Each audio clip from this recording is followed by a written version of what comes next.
მოგესალმებით მეგობრებო. დღეს ვისაუბრებთ ისეთ საკითხზე, რომელიც ყველა ჩვენგანს აწუხებს.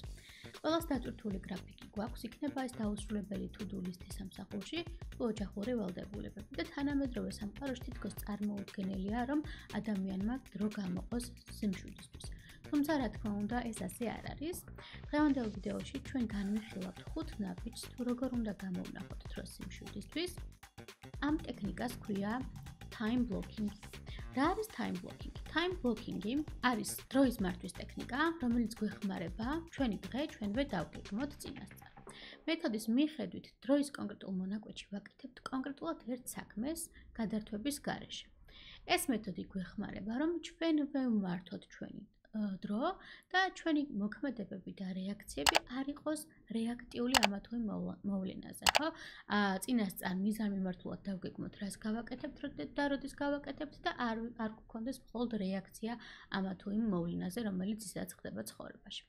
ეს მეთოდი დაახლოებით puzzle-ს გავს, დღის საქმეების puzzle-ად დაყოფას გავს, სადაც ყველა ნაწილს თავისი უნიკალური დანიშნულება აქვს და ვერ ჩანაცვლდება და ვერ იქნება სხვის ნაცვლად გამოყენებული. რაში დაგეხმარებათ time blocking-ის დანერგვა თქვენს დღის წესრიგში? პირველ რიგში ეს დაგეხმარებათ თქვენ, რომ ეფექტურად გამოიყენოთ თქვენი დრო. ფოკუსირდეთ ერთ კონკრეტულ საქმეზე და შეამციროთ საქმიდან საქმეზე გადართვები, რომელიც ხშირად იწვევს შფოთვას და დაღლილობის შეგრძნებას. და ზოგადად ერთ-ერთ ყველაზე სტრესულ საქმიანობას ზუსტად საქმიდან საქმეზე გადართვა მიიჩნევა თანამედროვე სამყაროში. Time blocking-ის დანერგვა ასევე თქვენ დაგეხმარებათ, რომ მართოთ თქვენი ენერგია და შეინარჩუნოთ სიმშვიდე. მოდით ვისაუბროთ იმ 5 ნაბიჯზე, რომელიც დაგეხმარებათ თქვენი დღის time block-ებად დაყოფაში. პირველ რიგში მნიშვნელოვანია, რომ განსაზღვროთ პრიორიტეტები. კრიტიკული თვალით შეხედოთ თქვენ საქმეების ჩამონათვალს და ნახოთ, რომელი საკითხებია ყველაზე მნიშვნელოვანი. განსაზღვროთ თქვენი პრიორიტეტები. რა არის თქვენთვის ყველაზე პრიორიტეტული თქვენი საქმე, თქვენი ოჯახი, ჯანმრთელობა და დასვენება. დაყავით საქმეები ამოცანებად და დაალაგეთ ისინი მნიშვნელობის მიხედვით. პრიორიტეტების დალაგებისას და განსაზღვრისას გაითვალისწინეთ დღის რომელ მონაკვეთში ხართ უფრო პროდუქტიული. მიიჩნევა, რომ ადამიანის ენერგია არის ამპლიტუდა, სადაც ზოგიერთ მონაკვეთში ადამიანი ბევრად უფრო ენერგიულია, ზოგიერთ შემთხვევაში დღის რომელიღაც მონაკვეთში ადამიანის ენერგია უფრო იკლებს, ხო?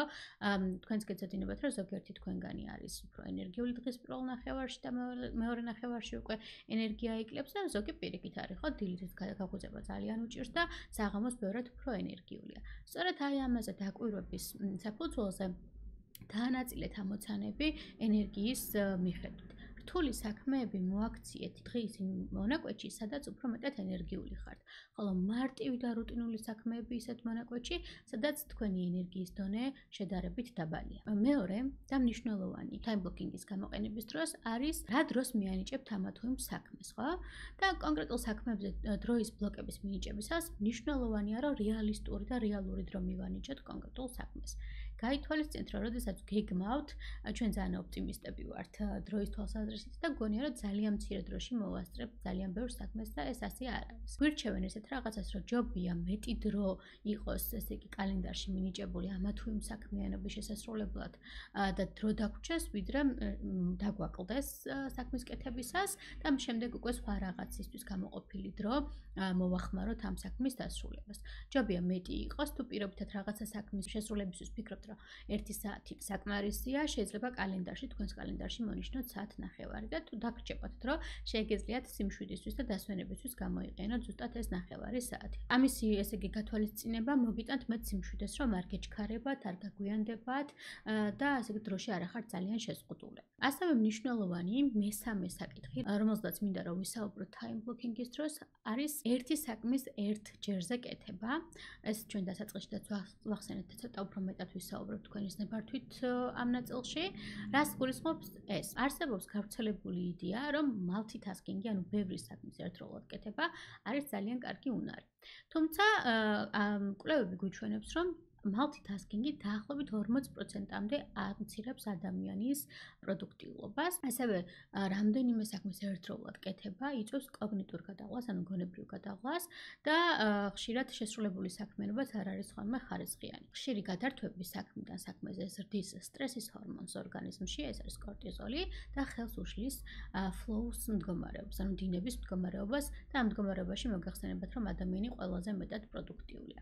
ამიტომ რეკომენდაცია არის, რომ ეცადოთ მაქსიმალურად შეამციროთ გადართვები და ვაკეთოთ ერთი საქმე ერთ კონკრეტულ time block-ში, ერთ კონკრეტულ დროის მონაკვეთში. მეოთხე და ასევე მნიშვნელოვანი საკითხი time blocking-ის დანერგვისას თქვენს კალენდარში არის თავისუფალი დროის დატოვება თქვენს კალენდარში და ამას მეორენაირად ბუფერული დროის დატოვებასაც ეძახიან, რაც იმას გულისხმობს, რომ საქმეებს შორის დატოვოთ თავისუფალი ცარიელი დრო 15-30 წუთიანი შუალედები ბლოკებს შორის, რითაც თავს დაიწყებთ გაუთვალისწინებელი სიტუაციებისგან.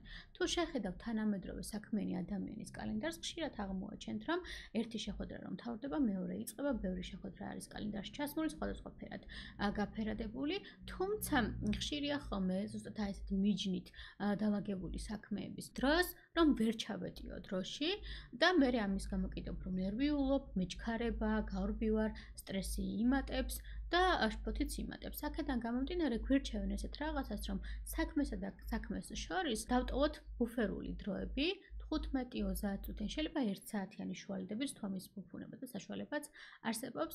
ეს მეტად სიმშვიდეს მოიტანს ადამიანის გონებაში და შეგრძნებაში, რომ არ ეჩქარება და ცოტა არ იწვის და გარდა ამისა თქვენს გონებას ჭირდება რაღაცნაირად სივრცე იმისთვის, რომ ამოისუნთქოს, განიავდეს, თქვენ იცით, რომ ტვინი ყველაზე ცხელი ორგანოა და ნამდვილად სჭირდება მოკლედ ტვინს რომ განიავდეს და გაგრილდეს და აი ამისთვის ეს თავისუფალი დროები ძალიან მნიშვნელოვანია და თანაც ეს როგორც უკვე ვთქვით, სიმშვიდის გარანტია ადამიანის ცხოვრებაში. და გარდა ამისა, ხშირად, როდესაც ვსაუბრობთ ხოლმე ბუფერულ დროზე, time blocking-ის დროს, ხშირად მეუბნებიან ესეთ რაღაცას, რომ აი იმდენი საქმე მაქვს მოსასწრები, რომ დასვენების დროს სადამცალია დასვენებისთვის მოკლედ. რაც ასე არ არის, მოკლედ ადამიანს აუცილებლად სჭირდება ენერგიის აღსადგენად დასვენება, უმჯობესია რომ ბუფერული დროები, ანუ თავისუფალი დროები კალენდარში დავტოვოთ სინდისის ქენჯნის გარეშე. მეხუთე ასევე ყველაზე მნიშვნელოვანი, ერთ-ერთი მნიშვნელოვანი ფაქტორი time blocking-ის დროს არის, რომ რეგულარულად გადახედოთ და დააკორექტიროთ ყოველი კვირის ბოლოს თქვენი კალენდარი. შეიძლება იყოს კვირის ბოლოს ან კვირის დასაწყისში, ხო? რაღაცნაირად შეხედოთ საკითხების პრიორიტეტებს, რისი გადანაცვლება გინდათ, რისი ჩასმა გინდათ.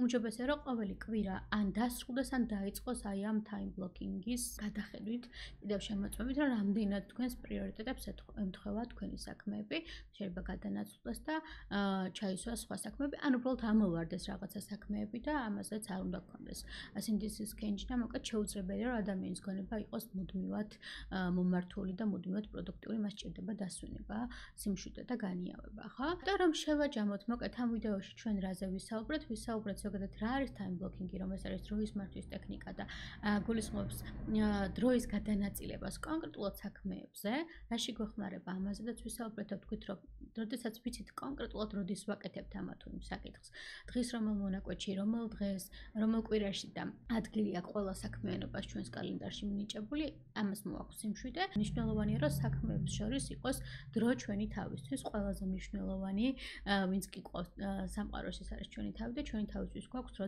დატოვებული ადამიანებს, ხო?